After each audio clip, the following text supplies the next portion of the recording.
tumatalsik yung... Tingnan nyo, meron siyang apektado tong brake. Gumagana lang yung ilalim. Maganda ba ipang long ride si YTX 125? Sa video na to, sasagutin natin yan. Sa mga bago pa lang po sa channel ko, gumagawa ako ng mga videos tungkol kay YTX 125 and then mga travel videos kasama ng motor na to. So, andito tayo ngayon sa Matiktik. So, kung lang ipakita sa inyo, alas 6 na. Sarap tumambay dito. So, tara, discuss natin kung maganda ba talagang pang long ride si YTX.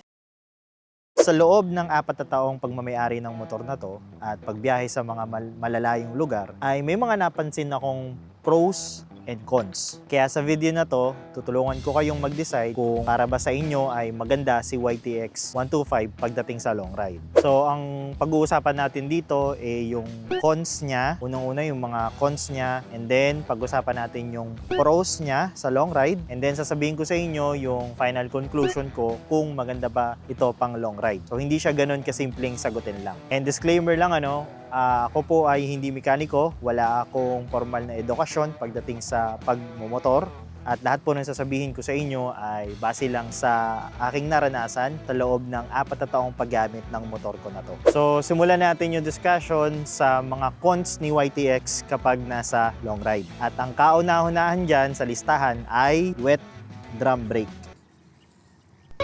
Ano yun? May plastic. Sa karanasan ko, sa biyahe kong Bicol, which is 620 kilometers, pati sa Batangas, na umaabot ng 300 kilometers mula Bulacan, sa haba ng biyahe na yon, talaga naman mapapasubo ka sa ulan. Darating at darating yung pagkakataon na uulan, lalo na pag pa-south. So, ang nangyayari, napapadaan ka sa tubig na basa, and then tumatalsik yung tubig dun sa drum brake. Pasensya na kung medyo madumi yung motor ko. So, umaano siya dyan, pumapasok siya dyan, pati yung putik pumapasok. Ang nangyayari sa kanya, nagkakaroon siya ng matining na tunog. At hindi lang yun, mga lods, since yung tubig at alikabok pumapasok doon sa loob, nagkakaroon ng build-up, nagkakaroon ng dumi sa loob ng drum brake. At once na magkaroon siya ng build-up doon sa loob ng drum brake, ang nangyayari, naaapektuhan tong brake pedal. Paano nangyayari? Kapag tinapakan mo to, kunwari, basang-basa, heavy rain, tapos tinapakan ko, di na siya bumabalik. Ganun yung nangyayari sa kanya. So, ang ginagawa ko tuloy, yung paa ko, ginagamit ko para ibalik siya. So, functional pa rin naman. Kaso, ayun nga, kakailanganin mong diinin at nakakairita kasi hindi bumabalik yung brake pedal. Yung mga ganong klase ng senaryo, hindi naman kada ulan. Ang nangyayari sa kanya, kapag yung sobrang maulan, yung dinadaanan mo ay mabasa, tapos tumatalsik, basang-basa, tumatalsik dun sa loob ng drum brake, pumapasok dun sa loob ng drum brake. So, anong solution ko dun habang nasa long ride? Ang pinaka-solution ko dun ay gamitin ko lang ng gamitin. Kasi eventually, kapag umaraw naman, for some reason, yung putik na na-build up dun na malagkit and nabi-breakdown, tapos bumabalik naman siya. Or kapag hindi nangyari yon, bababa ka na sa mekaniko para ipalinis yon. Pabubugahan mo lang ng hangin, iba naman nilalagyan ng gasolina o kahit saan doon sa dalawa, matanggal lang yung build up sa loob ng drum brake para bumalik to. So ito kasi yun Ito ko sa inyo Dito nagkakaproblema Dito siya nagkakaproblema. Diyan sa mechanism na yan para bumalik to. Para bumalik siya. Diyan sa part na yan, sa loob niyan. Sa Bicol, naranasan ko siya, pero natanggal naman yung build-up niya kasi pagkatapos ng ulan, araw naman. So, natanggal yung build-up. Minsan, sa Batangas, first time ko siyang naranasan, kala ko hindi ako makakauwi. Hindi siya natanggal, hindi natanggal yung build-up for some reason. Kaya, ang ginawa ko, pinabuksan ko sa mekaniko, pinatanggal ko lang yung dumi. So, 50 pesos lang naman yun. So, in short, kapag sobrang lakas ng ulan, papasok sa drum brake, magkakaroon ng build-up, apektado tong brake pedal. It's either hahayaan mo o papabuksan mo kapag hindi siya bumalik sa dati. So yun yung isa sa mga cons niya. Ito naman yung isa pa sa mga cons niya sa mga long ride.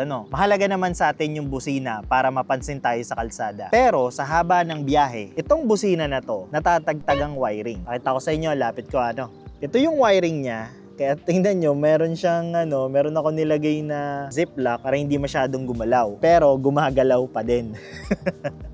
So, nangyari sa katagalan ng biyahe, siya, nagagalaw siya. So, bubuksan ko, Naka-on na tayo. Bubusina ka, Yun.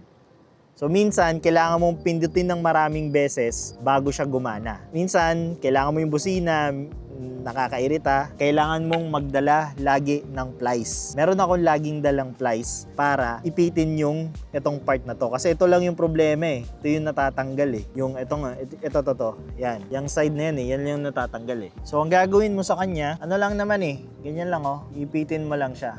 Parang ihigpitan mo lang yung copper wire niya, yung copper na nakaano sa kanya, o kung ano man yun, para umano siya, umigpit ulit. So, dako naman tayo sa isang cons niya. Ang cons niya dito, kung mahilig kayo sa speed, sa 1442 na sprocket size ng aking YTX, umaabot lang ako sa average na 65. 65 lang or 80 lang yung pinakamalakas ko. Kasi pag lagpas na ng 80, pinakamabilis ko, mararamdaman mo na yung vibration.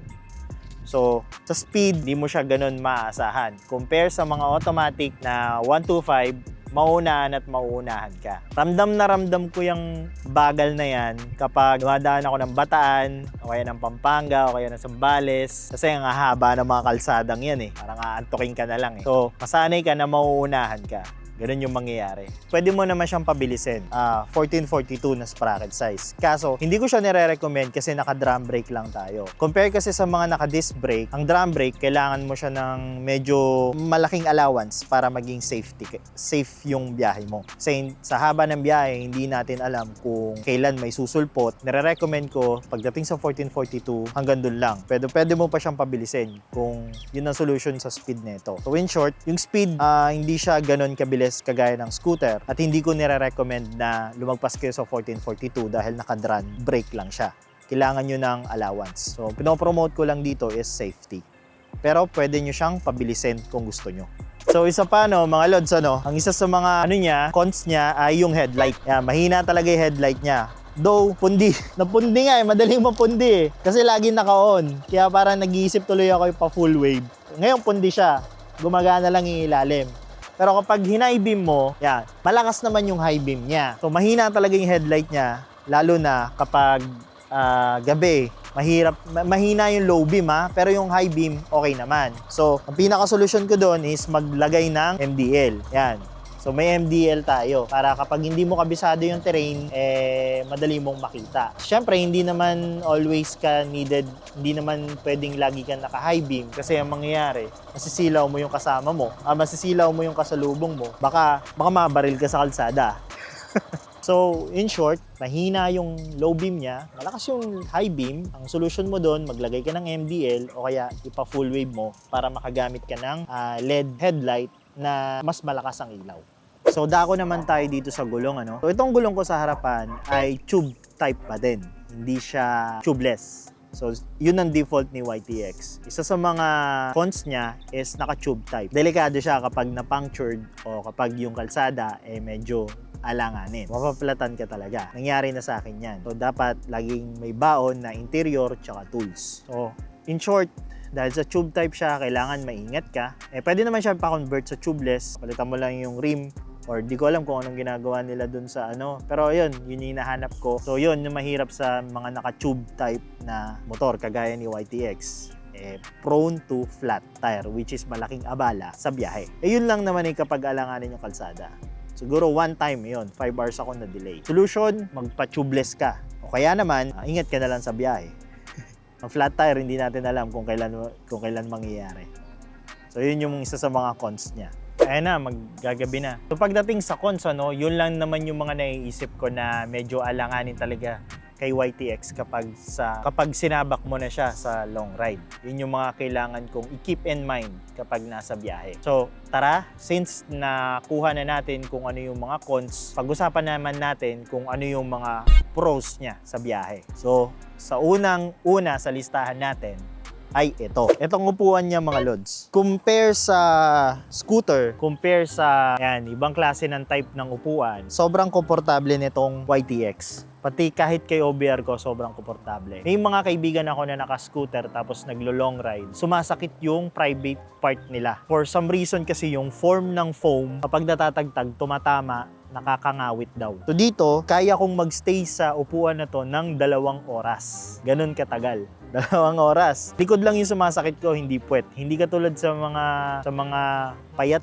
masyado yung yung likod, yung upuan, yung foam, masakit talaga sa puwet. Sumasakit talaga yung puwet nila. Sa akin, likod lang yung sumasakit sa akin, hindi yung puwet. So, sobrang komportable ako sa upuan ni YTX. Ang sarap niya sa long ride talaga, promise. Then, dako naman tayo sa isa pa niyang pros, Since carburetor type C YTX, ito ay flood survivor. Ang dami ko ng long ride from Zambales, Bulacan to Zambales. Isang araw naabutan ako ng bagyong Paeng, hindi ako nabigo. Ang dami kong scooter na kasabayan na huminto, pero ako dire-diretso lang. Dumaan ako ng San Luis, San Simon, Olongapo, Binahayan, Bog. Siguro ang grabe yung sa San Simon umabot hanggang hanggang air filter ko na. Ganun kataas. Akala ko katapusan ko na. Pero ayun, nakalagpas ako. Tapos akala ko masisira na si YTX or mabubuksan na yung makina niya. Pero fortunately, hanggang ngayon, hindi pa siya nabubuksan. Pag-uwi ko din, baha din. Pero humupa na. Pero yun, sa MacArthur, San Simon, grabe yun. Babad si YTX. Hindi ako binigo. So, sobrang lupit nito pagdating sa flood. Meron pa ako nakita nga sa social media na sa SM yata yung Marikina. Binabagtas ni YTX yung baha.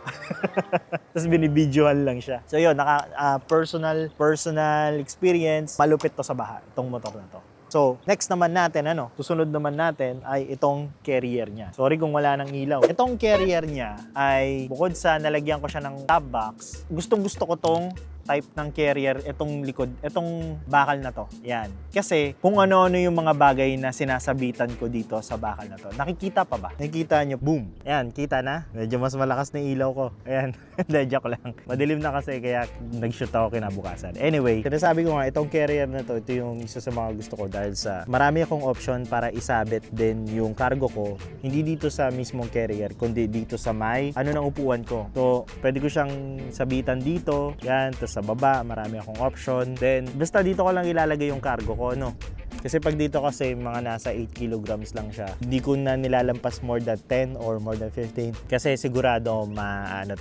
sigurado mapuputol to. So ito, gustong-gusto ko yung carrier niya. Basta meron lang ako mga dalang tali na kayang-kaya siyang kahit anong cargo ko, mapabagman yan o kung ano man, basta yung kasya dito. So, the best yung carrier nito kapag sa mga niya, sa mga lagayan ng mga cargo. Meron dito, lagyan ko may mga taling ganito. Ayan. Siguro mga 4 yata itong buhol, isang napakahaba, tapos 3 medyo maikli. Sapat na to para kung ano man yung madala ko sa long ride, may dagdag na extra pantali.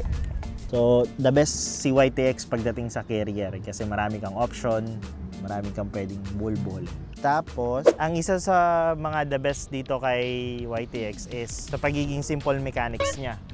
So, madali lang siya gawin. Kapag merong problema sa gulong, alam mo na yung gagawin mo. Simple lang naman siya. Sa wiring, hindi ka naman ganun basta magkakaproblema. Pag nagkaproblema sa wiring, napakadali ng solusyonan. Tapos, pagdating naman sa dito, madali lang, walang problema. Sa mga gauge, wala naman siyang gauge. Sa mga kable-kable, for example, yung speedometer niya, meron din dito. Pwede mo siyang madali lang siya ayusin. Kagaya ng video ko dito sa last video natin, madali lang inayos, kable lang sa gulong, sa shock, hindi naman nasira yung shock, sa preno, sa drum brake, sa carburetor. So, ang ibig ko lang sabihin, yung mga yon, yung mga naayos ko na, napakadali lang ayusin. So, hindi ka magkakaproblema kapag nasa long ride ka kasi madali lang solusyonan yung mga problema na yon. So, basta makabisado mo lang siya, hindi ka magkakaproblema sa long ride. Yun yung gustong-gusto ko sa kanya. Napakadali lang ng gagawin ko. Change oil bago umalis, adjust ng kadena, paulit-ulit lang, ganun. Maintenance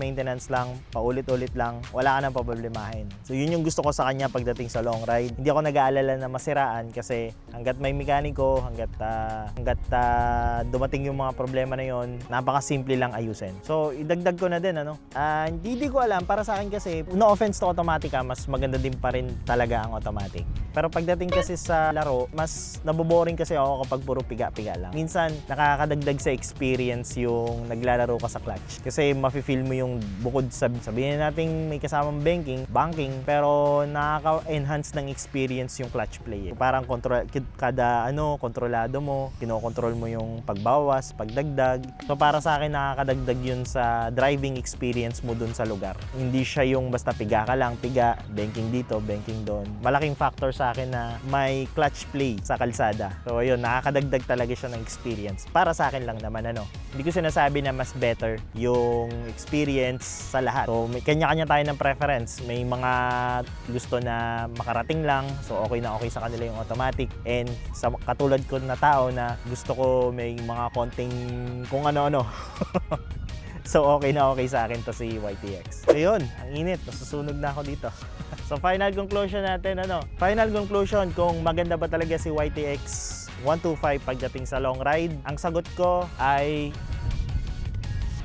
depende sa tao. Kung ikaw ay isang klase ng tao na katulad ko na gusto ay simple, chill, at gusto ng simpleng mechanics lang, walang masyadong advanced features, basta ang gusto mo ma-experience and makarating sa pupuntahan mo, siguradong magugustuhan mo tong si YTX. Para sa'yo to. Para sa mga long ride mo to. Pero kung ikaw yung klase ng taong mas gusto mo yung may advanced features, sensors, gusto mo mabilis, feeling ko hindi mo to magugustuhan si YTX. Sa 36,000 kilometer na odometer ko, hindi naman ako masyado niyang binigyan ng napakasakit na ulo. Meron namang mga problema minsan, pero napakadali lang naman solusyonan. Pinakamatindi na siguro yung 5 hours delay ko.